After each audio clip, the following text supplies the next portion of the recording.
Jai Shri Krishna to all of you. Today I am going to discuss about the mixed hydrotopic solubilization. So firstly I will show some of the published research paper and you may go through these papers.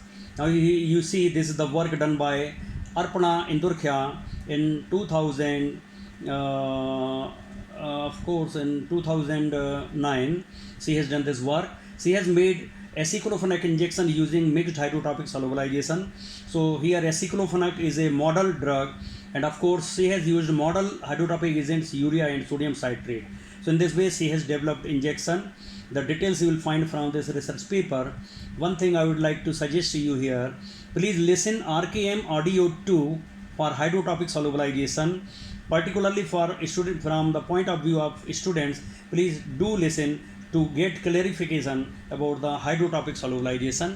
Now coming to another paper, published paper, that of Arpana Indurkya, she has made hydrotopic solid dispersion of aceclofenac model drug using urea and sodium citrate as model hydrotopic agents, and this research paper gives the details how she has made different solutions of mixed hydrotopic containing mixed hydrotopic agents in different concentrations. She has studied the solubility of aceclofenac in all those. And now third paper is that of Shraddha Javade.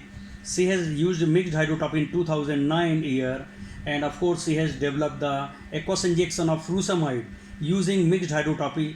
Furosemide here is model poorly water soluble drug, and model hydrotopic agent she has employed is sodium benzoate, sodium acetate, sodium citrate, and urea. And details you will find from this published paper. Okay. Similarly, there is one more paper, the published work of published paper of Yitesh Jagwani.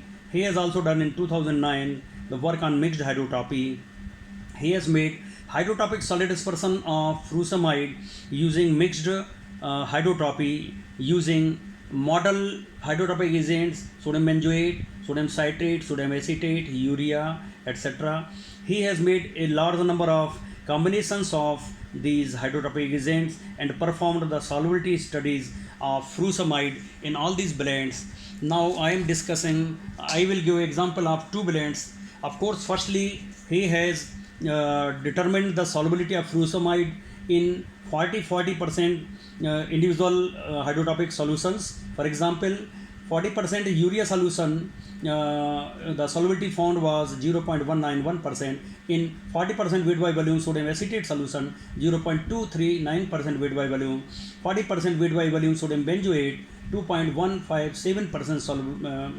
40% weight by volume sodium citrate, 0.129% weight by volume. So there was significant enhancement in the solubility.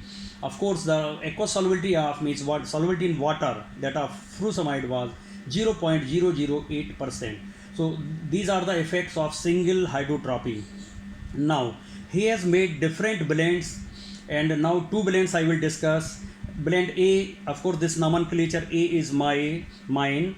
So one blend containing 13.3% weight by volume urea, 13.3% sodium benzoate, 13.3 sodium citrate. So total became nearly 40%. Here the solubility of furosemide was 3.958% weight by volume. Here the synergistic solvent action was found. Why? Because in 40% urea the solubility was 0.191%, 40% sodium benzoate 2.157, 40% sodium citrate 0.129%. So sum of this is 2.477 divided by 3. When we divide by 3 it comes 0.826%. Why we are dividing by 3? Because here you are not implying 40%, you are implying one third. So that's why we are summing them up. So it is this 0.826%, while this is the actually rough idea about the solubility expected. What we are getting is about 3.958%, which is about 5 times that of this. So here this is synergistic solvent action. Additive action is 1 plus 1 is equal to 2. This is additive effect. 1 plus 1, if the act is 3, 4, 5, then this means it is synergistic solvent action. Now another blend B, it is my nomenclature. 13.3% sodium acetate, 13.3 sodium benzoate, 13.3 sodium citrate. Solubility achieved by 0.9 to 6%. Here additive solvent action was found. How? Because in sodium acetate 40% solution solubility was 0.239, 40% sodium benzoate 2.157, 40% sodium citrate 0.129. Total 2.525 divided by 3 is equal to 0.842% weight by volume. Expected solubility or rough estimate of solubility. So whatever we are getting, it is nearly same, 0.926%, nearly same. So here we can say we are getting additive effect in solvent by mixing the hydrotropic agents in smaller concentrations. Now with one example we will see how hydrotropic solubilization can be utilized. Suppose the dose of a drug which is water insoluble drug is 20 milligram. Solubility of drug D in water is 0.1% weight by volume, means very small solubility. Therefore 20 milligram of this drug D needs 20 ml of water for its clear solution. Suppose solubility of drug D in 30% weight by volume sodium benzoate solution, which is hydrotropic solution, is found to be, suppose, 3.0% weight by volume. This means 30 milligram of drug D can be dissolved in 1 ml of this 30% weight by volume sodium benzoate solution. So, but here you cannot make its injection. Why? In IIG limit, the limit of sodium benzoate is 10%. So, and here you are using 30%. So it is not safe. So you cannot employ the single hydrotropic solubilization for injection of drug D. Then how can we make its injection by hydrotropy? By use of mixed hydrotropy, of course, you can make its injection if the solubility of D is found 3% weight by volume in a blend containing 10% sodium benzoate, 10% sodium acetate, 10% sodium citrate. Total became 30%. And if we get 3% solubility, means 30 milligram can be dissolved in 1 ml of this solution. So 1 ml, in 1 ml you can dissolve 20 milligram of drug easily. So the formula for 1 ml injection will be sodium benzoate 100 milligram, sodium citrate 100 milligram, sodium acetate 100 milligram, drug D 20 milligram, water for injection up to 1 ml. Now in IIG, these all are safe. 10% concentration we are employing for sodium acetate, benzoate and sodium citrate.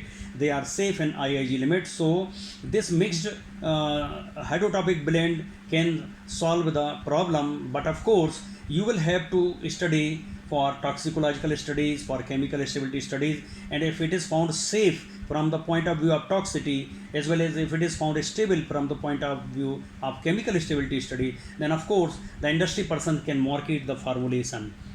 So in this way, mixed hydrotropic solubilization can be utilized by industries.